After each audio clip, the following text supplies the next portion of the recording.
Excitement over Nintendo's announcement of the Switch 2 console has quickly turned into worry over delays and pricing, in part thanks to President Trump's tariffs.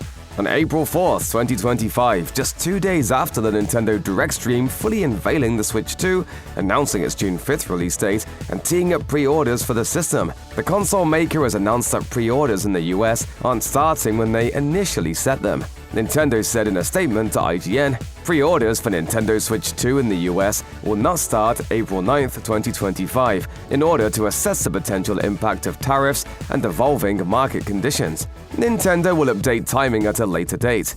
The launch date of June 5, 2025 is unchanged. That, of course, has fans worried about price increases. Nintendo initially announced that the Switch 2 would be priced at $449.99, which plenty of fans already thought was too much. Like $450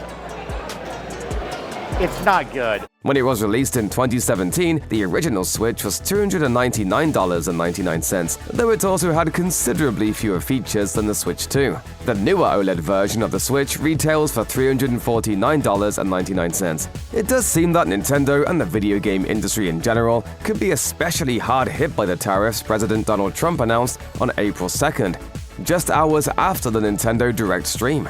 Japan, Nintendo's home country, got hit with a pretty high reciprocal tariff rate of 24%.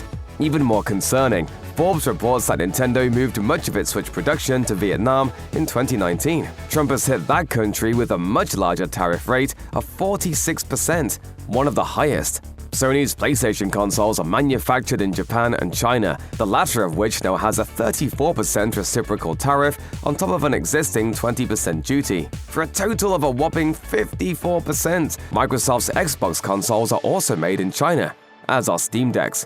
But it's not just console prices that are being affected. Fans have also taken note of jumps in game prices. Nintendo is offering a Switch 2 bundle along with the launch title Mario Kart World for $499.99. But the game by itself, at least a physical copy, is $79.99. That's a $10 increase from the $70 price tag for most games now.